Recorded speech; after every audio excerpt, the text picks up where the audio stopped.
దేవుని వాక్యమును కొద్ది నిమిషములు శ్రద్ధగా ఆలకించాలని మనవి చేస్తూ ఉన్నాను.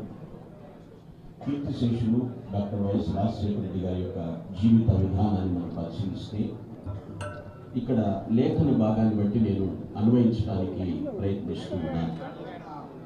ఆయన దేవుని మూలముగా జన్మించిన వారు, అంటే దైవ సంకల్పాన్ని భూమి మీద నెరవేర్చడానికి నడుం బిగించినటువంటి మహానేత ఆయన. ఒకడు నీటి ద్వారాను ఆత్మ ద్వారాను రక్షించబడితే వారు దేవుని రాజ్యము ప్రవేశిస్తారని లేఖన భాగం సెలవిస్తుంది. ఈ యొక్క జయంతిని పురస్కరించుకుని నేను చెప్పే వాక్యాంశం ఏమిటంటే దేవుని మూలముగా జన్మించిన వారు. Today topic of the message Born of God. దైవ సంకల్పం ప్రకారంగా జీవించినటువంటి వారు. చాలా మంది చెప్తూ ఉంటారు, కోట్లాది జీవరాశుల్లో మానవ జన్మ చాలా ఉత్తమమైనది అంటూ ఉంటారు. అదే సందర్భంలో మానవుడు కారణ జన్ముడు అని కూడా మాట్లాడుతూ ఉంటారు.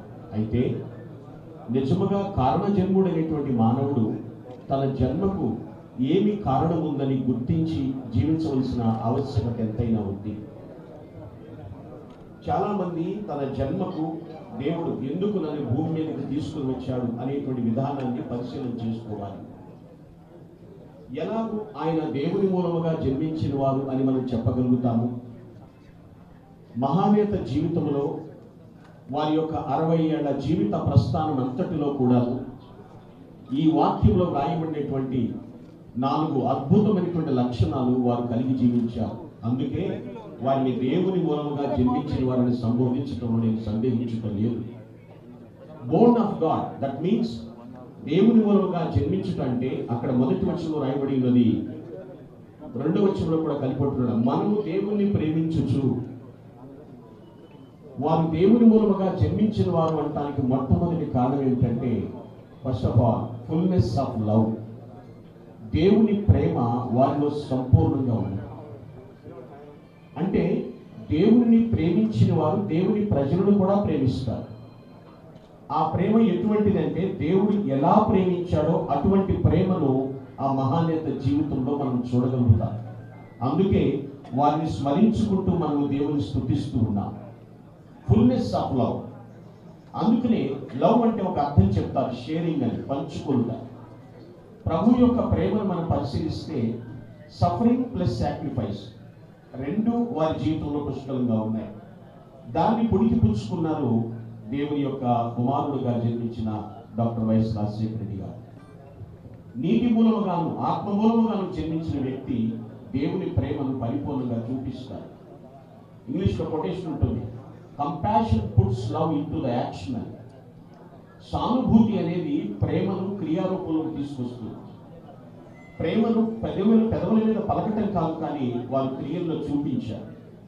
అందుకనే ఆయనది బోర్న్ ఆఫ్ గాడ్, దేవుని మూలముగా జన్మించిన వ్యక్తి అని చెప్తున్నారు. పిల్లగా గ్రహించాలి మనము దేవుని వాక్యము. ఈ ప్రేమ ఎప్పుడు కూడా సత్యం మీదనే ఆధారపడి ఉంటుందని. వాక్యమే సత్యము కాబట్టి వాక్యం ఎరిగిన వారు ఖచ్చితంగా ప్రేమిస్తారు. వారు ఏ మతం అనేది చూడరు, ఏ గుణం అనేది చూడరు, ఎటువంటి వారిని చూడరు. అందరినీ కలుపుకుపోయేటువంటి మనస్తత్వం, దట్ ఈస్ అగాఫే, దైవ ప్రేమ. ప్రేమించాడు కాబట్టి ప్రభు అయినటువంటి క్రీస్తు వారు సిలువలో ప్రాణమిచ్చి అందరినీ పాప పునీతులుగా చేయడానికి ప్లాట్ఫామ్ సిద్ధం చేశారు ఆయన. ప్రియరా, దేవుడు మూలంగా జన్మించిన వారిలో మొట్టమొదటి గుణలక్షణం ఏమిటంటే ఫుల్నెస్ ఆఫ్ లవ్. ప్రేమ యొక్క సంపూర్ణతను చూడగలుగుతాం. రెండవ విషయం అక్కడ ఉంది పిల్లరా, వారు తమ ఆజ్ఞలను నెరవేర్చువారు అంటున్నాడు. వాక్యపు నెరవేర్పు రెండవదిగా ఆ యొక్క ఫుల్నెస్, ఆ యొక్క ఫుల్ఫిల్మెంట్ ఆఫ్ ద కమాండ్మెంట్స్. దేవుని వాక్యమును నెరవేర్చువారు. చాలా మంది బైబిల్ చదువుతూ ఉంటారు, వాక్యాలు చదువుకుంటూ ఉంటారు, కానీ దాన్ని నెరవేర్చిన వారి విషయంలో మాత్రము జన్మలో వారిని మర్చిపోలేదు. ఎందుకంటే నాకు తెలిసి నేను వాళ్ళ హిస్టరీ చూసినప్పుడు మహానేత గారి జీవితంలో వాక్యమును పఠించేవారు, ధ్యానించేటువంటి వారు, దాన్ని నెరవేర్చేటువంటి వారు. అదే వారి కుటుంబం అంతటికి కూడా ఆయన నేర్పించారు. వారి సంతానం, ఇక్కడ ఉన్నటువంటి ఫ్యామిలీ మెంబర్స్ అందరూ కానివ్వండి, బ్లడ్ రిలేటివ్స్ కానివ్వండి, ఫ్రెండ్ సర్కిల్ కానివ్వండి, అధికారులు, శ్రేయోభిలాషులు, వారిలో గమనించినటువంటి విషయము దేవుని వాక్యము వారిలో నెరవేరుతుంది అనేటువంటి తత్వము వారిలో ఉంది. సో వాక్యపు నెరవేర్పు వారిలో ఉంది కూడా. ఎందుకంటే హృదయంతో ఎవరైతే దేవుని వాక్యాన్ని వింటారో వారితో ఖచ్చితంగా దేవుడు తన లేఖనం ద్వారా మాట్లాడతాడు. హృదయంతో వినే వారితో